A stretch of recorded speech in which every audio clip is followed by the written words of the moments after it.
네, 저와 여러분 한 절씩 교독하겠습니다. 이스라엘 자손 곧 온 회중이 가데스에서 진행하여 호르산에 이르렀더니 여호와께서 에돔 땅 변경 호르산에서 모세와 아론에게 말씀하시니라. 가라사대 아론은 그 열조에게로 돌아가고 내가 이스라엘 자손에게 준 땅에는 들어가지 못하리니 이는 너희가 무리바 물에서 내 말을 거역한 영권이라. 나는 아론과 그 아들 엘르아사를 데리고 호르산에 올라 아론의 옷을 벗겨 그 아들 엘르아사에게 입히라. 아론은 거기서 죽어 그 열조에게로 돌아가리라. 모세가 여호와의 명을 쫓아 그들과 함께 회중의 목전에서 호르산에 오르니라. 모세가 아론의 옷을 벗겨 그 아들 엘르아살에게 입히매 아론이 그 산 꼭대기에서 죽으니라. 모세와 엘르아살이 산에서 내려오니 온 회중 곧 이스라엘 온 족속이 아론의 죽은 것을 보고 위하여 30일을 애곡하였다. 아멘. 오늘 말씀에서 대제사장 아론이 죽음을 맞이합니다. 그리고 그 대제사장직을 아론의 아들인 엘르아살이 물려받게 됩니다. 아론의 죽음은 이스라엘 백성들에게 너무나 큰 슬픔이었습니다. 모세와 함께 출애굽을 이끌었고 이제 가나안 입성이 코앞이죠.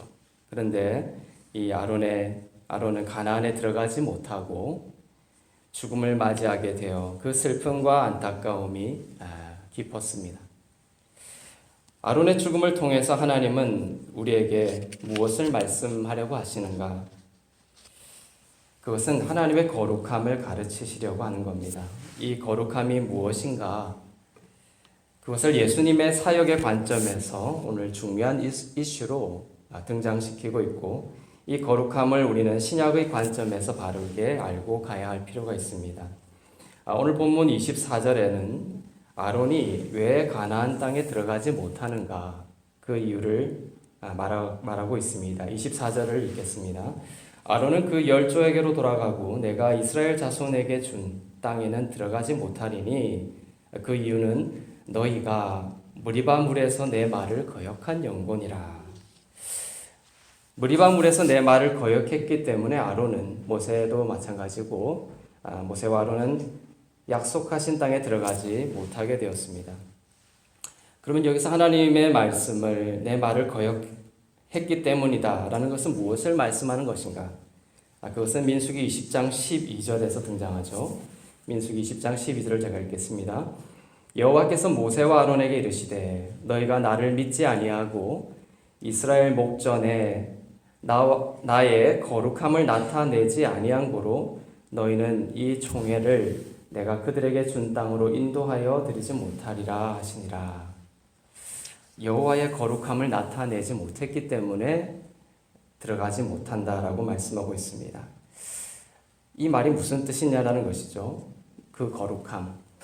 바위를 치지 말고 바위에게 말을 하라 이렇게 말씀하셨는데도 불구하고 모세는 바위를 쳐버렸습니다. 2번이나 치게 됩니다. 이 일로 인하여 모세와 아론은 약속의 땅에 들어가지 못하게 되는데 바위에게 말을 하지 않고 쳐버린 게 왜 하나님의 거룩함을 나타내지 못한 것일까? 바위를 치는 것과 관련해서 성경에는 2가지 장면이 대조를 이루고 있습니다. 출애굽기 17장과 민수기 20장 이것이 대조를 이루고 있죠. 출애굽기 17장에서는 하나님께서 바위를 치라고 했습니다. 그래서 모세는 바위를 쳐서 물이 나오게 되었죠.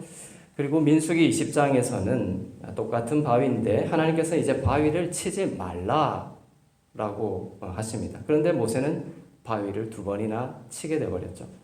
왜 출애굽기 초기인 17장에서는 바위를 치라고 하셨고 왜 약속의 땅을 목전에 둔 민수기 20장에서는 바위를 치지 말고 말을 하라고 하셨느냐? 그 이유는 출애굽기 17장 바위를 치라고 하셨을 때 그 영적인 의미는 뭐냐면 바로 모세의 그 심판의 막대기로 바위를 쳤을 때에 교회가 탄생했기 때문입니다. 출애굽기 17장에서 하나님이 치라고 한 바위 그리고 민수기 20장에서 그 바위 이 바위는 똑같이 바위라고 번역이 되어 있지만 히브리어로는 다른 단어를 쓰고 있어요. 치라고 한 출애굽기 17장의 바위는 추르라는 히브리어인데 이것은 얼굴처럼 넓고 평평한 바위를 말합니다. 그리고 민수기 20장에서 동일하게 바위라고 번역은 되어 있지만 하나님께서 치지 말라고 말하라라고 한 그 바위는 셀라라고 하는 히브리어인데 이것은 위로 솟은 절벽과 같은 바위를 말합니다. 이 두 사건을 대조하고 있는 이유는 예수님의 사역을 설명하기 위해서입니다. 예수님의 공로로 인해서 예수님의 십자가의 희생과 부활로 인해서 무슨 일이 일어났는지를 말씀하시려고 하는 것이죠. 대제사장의 집들에서 예수님은 그 얼굴에 채찍을 맞으시며 십자가를 지시게 되었습니다. 출애굽기 17장에서 하나님이 모세에게 바위를 치라고 한 것은 채찍에 맞으시는 예수님의 고난과 희생을 말합니다. 예수님이 그 얼굴에 채찍을 맞으시고 온몸에 그 살갗이 뜯겨나가면서 채찍을 맞으심으로 인해서 무슨 일이 일어났습니까? 바로 교회가 탄생한 것입니다. 모든 죄를 사함받고 그리스도 안에서 의롭게 여겨지는 교회의 탄생을 말합니다. 이제 약속의 땅을 목전에 둔 민수기 20장에서 하나님은 모세에게 바위를 또 치라고 하실까요? 아니면 왕같은 제사장처럼 교회가 탄생했으니 교회에게 이제 말하라고 하실까요? 민수기 20장의 바위는 절벽과 같이 높이 솟은 바위로 예수님의 부활을 말합니다. 예수님의 부활과 함께 교회는 부활한 자로 주님의 영광에 참여하는 자들이 된 것이죠. 히브리서에 보면 예수님은 단번에 영원한 제사로 드려지셨다고 기록합니다. 그래서 더 이상 제사가 없다라고 하시죠. 그렇지 아니하면 예수님이 또 심판을 받으시기 위하여 다시 하늘에서 내려와야 되겠느냐? 아니면 음부에서 다시 올라와야 되겠느냐라고 히브리서 기자가 말씀하고 있습니다. 예수님은 채찍에 맞으시고 십자가에서 심판당하시는 단 한 번의 십자가 사건을 통해서 부활을 이루시고 교회를 탄생시키신 겁니다. 교회를 탄생시키기 위하여 또다시 예수님을 치지 말라는 것입니다. 예수님과 연합된 교회를 치지 말라는 거예요. 부활과 함께 탄생한 교회는 그리스도 안에서 하나님께서 예수님처럼 보시는 왕같은 제사장과 같은 존재입니다. 노예와 종은 채찍에 맞지만 왕은 말합니다. 교회가 왕같은 제사장으로 탄생하였기에 하나님은 모세더러 이제는 바위를 치지 말고 바위에게 말하라 이렇게 말씀하고 계신 겁니다. 왕은 말로 다스리기 때문입니다.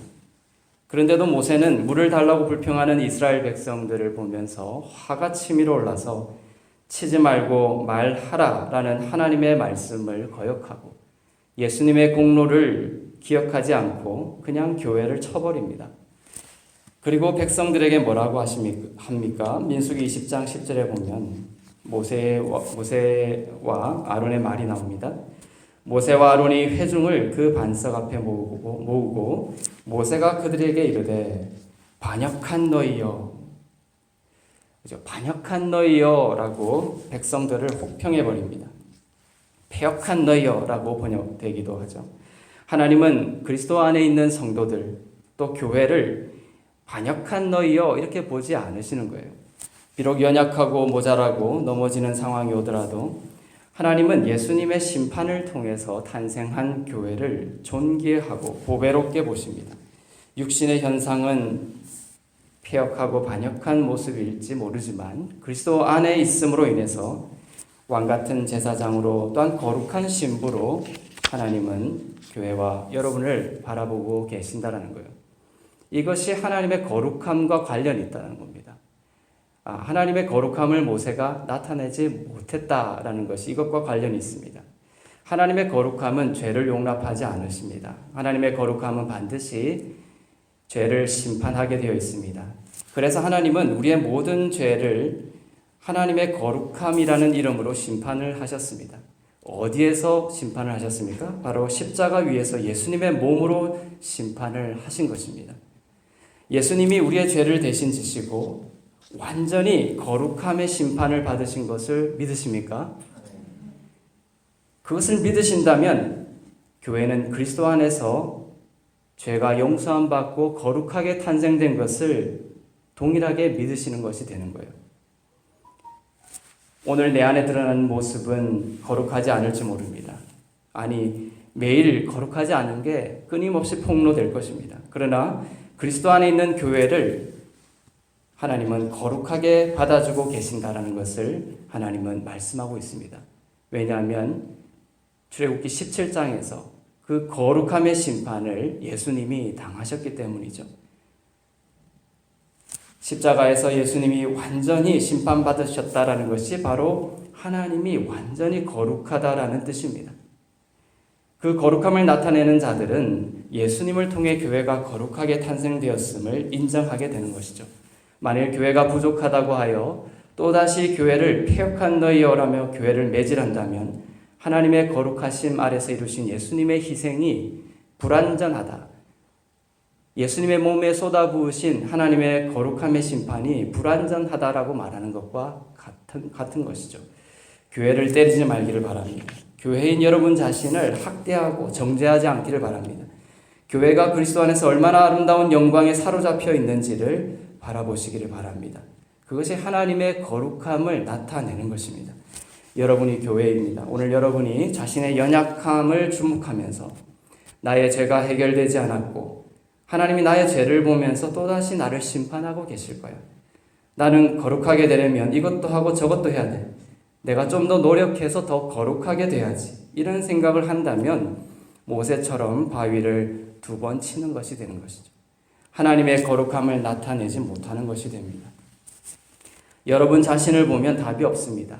거룩함의 심판을 당하신 예수님을 바라볼 수 있기를 바랍니다. 그 예수님 때문에 모든 거룩함의 심판을 담당하신 예수님 때문에 오늘 여러분을 거룩한 신부로 왕같은 제사장으로 대우하고 계십니다. 치는 것이 아니라 예수의 이름으로 말하고 선포하고 기도하면 어둠의 권세가 굴복하는 그런 영광의 교회로 성도로 여러분을 세워주셨음을 믿으시며 기도하시기를 바랍니다. 그 믿음을 바라보며 승리하는 저와 여러분이 되시기를 주님의 이름으로 축원합니다. 기도하겠습니다. 주님이